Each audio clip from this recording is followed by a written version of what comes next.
conquered a host of different lands. His greatest accomplishment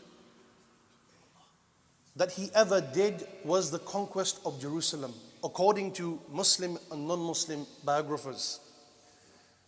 And in light of Palestine still being under Zionist occupation and a full-fledged genocide taking place that governance, civilizations, politicians and ministers are turning a complete blind eye to, a genocide which has no legal repercussions, it's even more important for us to draw lessons from the life of this phenomenal figure, who also lived during a time where Jerusalem was under Crusader occupation. So there's nothing more relatable to us than the lifetime of this phenomenal personality, Salahuddin al-Ayyubi. He lived and was born in modern-day Iraq. He belonged to a Kurdish family. All the male members within his family had roles within governance. His uncle was a general under Nur ad-Din al-Zingi, who was the successor of the Zengid dynasty. Salahuddin was recognized within his community for his shrewdness, his charisma, and his love for Islam and its people. And from a young age, he was taught military skills, as that was the profession and the skill set that he inherited from his ancestors. And when he was young, his parents and family took him to Damascus, because Damascus was considered the hub for Islamic knowledge. And this is one of the things that distinguished Salahuddin as a conqueror from other conquerors, that he didn't only focus on the reinforcement of his military skills, he also focused on the expansion of his Islamic knowledge, with the hopes of protecting himself ideologically as well as militarily. After Salahuddin had spent a fair amount of time in Damascus establishing Islamic knowledge, some reports suggest that he was gravitating towards a worldly lifestyle, a materialistic lifestyle, where he was living as an ordinary person, not an extraordinary person. And given his upbringing, given the sacrifices of his ancestors, his uncle, who was a general at the time under the Zengid dynasty, wanted Salahuddin to take up political responsibility. So he pressured him into becoming a governor under the Fatimid dynasty in Egypt. And we know that in this time, the Fatimid dynasty was run by the Shi'as, who were Ismaili Shi'as at the time. And there was a political strategy behind the placement of Salahuddin within Fatimid governance. The goal was for him to overthrow the Fatimid governance. And over time, Salahuddin, given his captivating character, his charisma, his never-dying ambition, he started to deliver lectures and seminars within Egypt that were very much Sunnified. So he existed in a society where everything was Shi'i based. All the rhetoric was Shi'i rhetoric that was spewed by the people of knowledge and the people of stature and influence. A few years later, Salahuddin managed to overthrow the Fatimids. And the dynasty in Egypt was referred to as the Ayyubid dynasty. It was under Sunni rule. And this name stemmed from Salahuddin himself. And what's very interesting is, despite the fact that Salahuddin never ever thought that he would become the sultan of an entire Islamic dynasty, he had the importance of Palestine inculcated in his mind and heart from a young age. Because he was of those people who was an acquaintance to generals, to commanders, to scholars, to people who would care and concern for the spreading of al-Islam and the continuation of the Islamic mission. So during Salahuddin's lifetime, Jerusalem was reported to have been under occupation for 91 years approximately. So Salahuddin envisioned throughout his youth the conquering of this land, the freeing of this land from occupation, from tyranny, from violence and oppression. And that was something that was taught to him by those who he was under their tutelage, rahimahullah. In the year 1187 approximately, this is when a famous battle occurred that was steered by none other than Salahuddin himself. And this battle is referred to by the historians as the Battle of Hittin. And in this battle, Salahuddin successfully conquered the vast majority of what's referred to today as modern-day Palestine, apart from Jerusalem itself. And months later, he took over Jerusalem in a phenomenal way.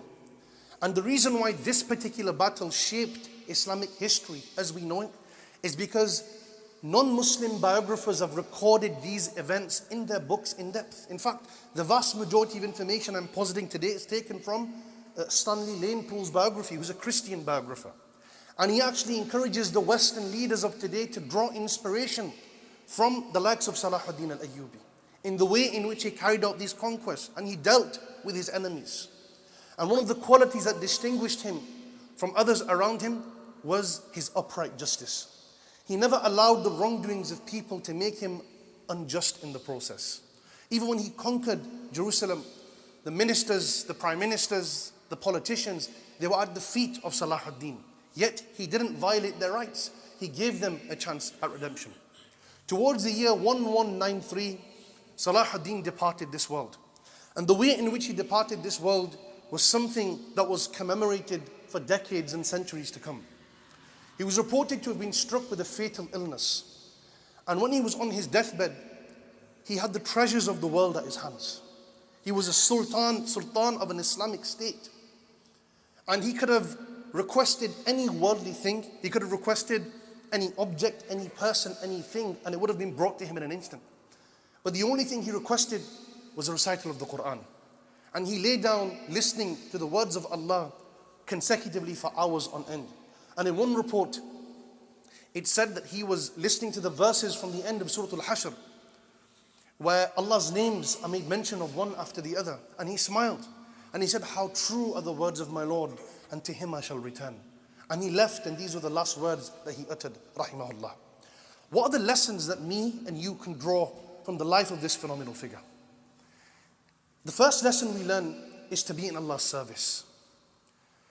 We all have an option to live as normal Muslims or extraordinary Muslims. Some of us, we are preoccupied with working 9 to 5 and providing for our children and our women folk and praying the 5 daily prayers and moving on to the next day. This is our quote-unquote contribution towards the spreading of Islam. And some of us are more ambitious. Some of us understand that we have to continue the mission that the Prophet, peace be upon him, he sacrificed and he struggled for in the early and later years of his life. And the Prophet ﷺ said in an authentic hadith, he said, there are inna min al-nasi mafatiha lil-khayri maghaliqa lil-shar. That among the people, there are people who are considered keys to goodness and locks to evil. And on the other hand, there are people who are locks to goodness and keys to evil. فَطُوبَى لِمَنْ جَعَلَ اللَّهُ مَفَاتِيحَ الْخَيْرِ عَلَى يَدَيْهِ. So glad tidings to the one who Allah renders a key to goodness, encouraging us to be keys to goodness, representatives of our religion who contribute towards the removal of oppression, the enjoining of good, and the spreading of al-Islam. And Salahuddin in his life, he sacrificed everything he possessed for the spreading of this religion. He worked his way through non-Islamic governments and toppled them with the core purpose of freeing the land where the inhabitants of Palestine were being oppressed, massacred, occupied. And this was his fundamental purpose. And the key question we should ask ourselves is, how are we contributing to the stopping of this genocide that's taking place in Palestine? What role are we playing within our communities to speak out against the tyranny and the oppression? Are we running our businesses? Are we earning for our families, completing our studies, and going to sleep peacefully at night? Because each and every one of us will be questioned for the bloodshed of Muslims. Allah will ask each and every one of us what efforts we made to remove this oppression, what words we uttered to eliminate oppression and tyranny on this earth. And if the answer we're going to provide is we're worried about our own children and we're not concerned until things come at our own doorstep, then it's a petrifying situation we'll be in. We encourage to live in the service of Allah and this religion. We fend for our families. We pursue worldly achievements. There's nothing wrong with that. But we make time to contribute to this mission that was given to us by Rasulullah sallallahu alaihi wasallam. To be callers towards La ilaha illallah. To condemn wrong. To forbid oppression. The Prophet sallallahu alaihi wasallam said in an authentic report, the best of words is that which is said in the face of the oppressor, i.e. condemning the oppressor. An attempt to remove oppression an attempt to remove wrongdoing through one's words. So the first lesson is to be keys to goodness, to be in service of Allah Ta'ala. And one pious predecessor said, if you want to know whether Allah is using you for good or for bad, look at where He's placed you. Has He busied you with Netflix, with buying assets and properties, with gaining lots of wealth? Has He busied you with the service of this religion?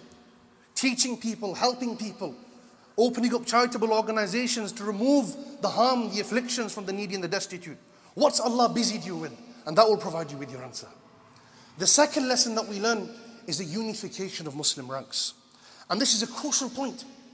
We live in a day and age now where we abandon certain people because they subscribe to different jurisprudential opinions. This brother prays in a certain way, I can't look at him the same. This brother differs with me on core creedal issues, I'm going to excommunicate him.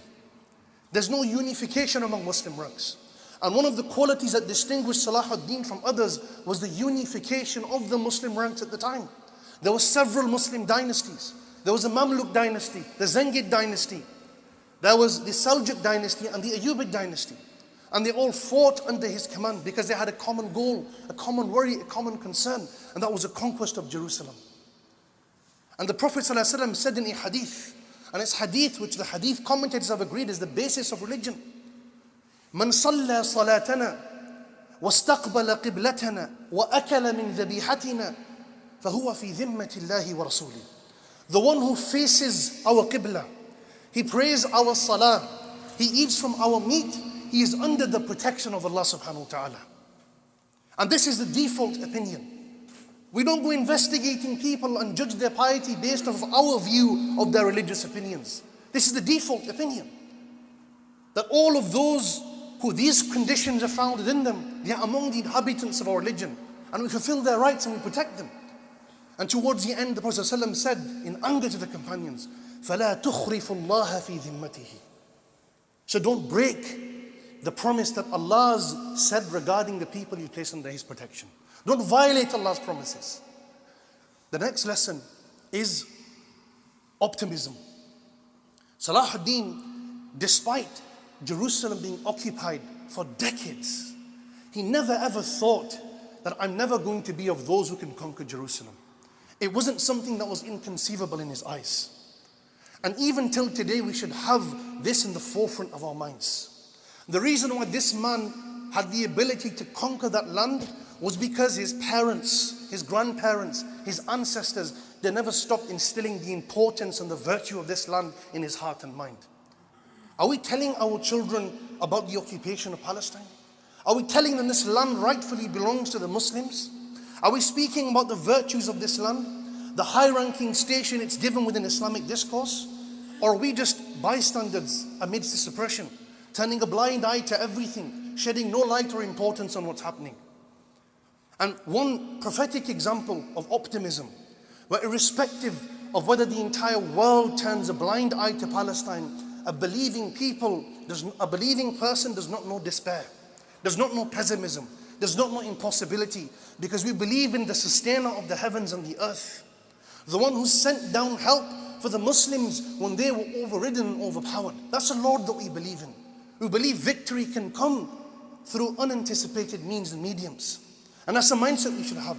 When the Prophet ﷺ went to Ta'if and people, they pelted rocks at him, they slandered him and abused him, the angel of the mountains descended and he said, "Oh Muhammad, peace be upon him, do you want me to destroy these people?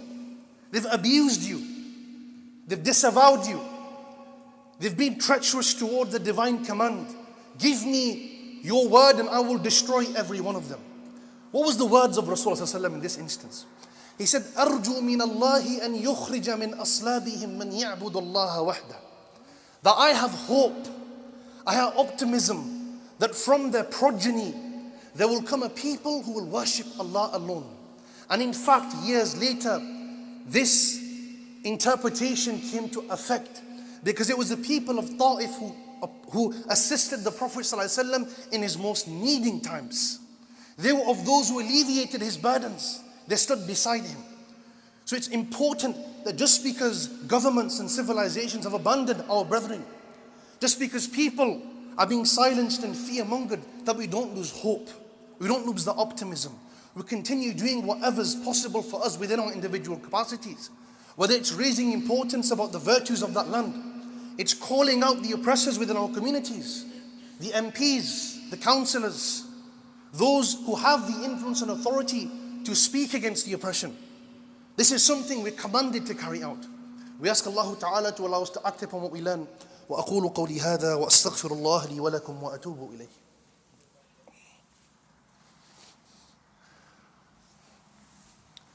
الحمد لله وحده وأسلم على من لا نبي بعده.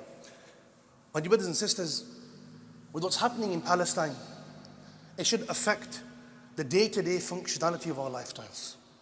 If we are sleeping and eating and exiting our houses the same, knowing that our sisters are being dishonored, our brothers are being massacred, our children are being orphaned, I swear by Allah there's a fundamental issue with our iman. This should be at the forefront of our minds. Muslims are suffering throughout the globe. And the purpose behind this sermon is to remind us that whenever Allah wants, He can send man like Salahuddin. But until we actualize the knowledge that we've learnt, until we act upon divine commandment, and we make serious efforts to speaking out against oppression, that change is never going to come. That divine support will not come. We ask Allah Ta'ala to make us of those who pluck up the social courage to stand up for what's right, to make us of those who pass on the love of Philistine to their children, to make us of those who place Palestine at the forefront of their minds and hearts. وَأَقُولُ قَوْلِي هَذَا قُومُوا لِصَلَاتِكُمْ يَرْحَمُكُمُ اللَّهُ.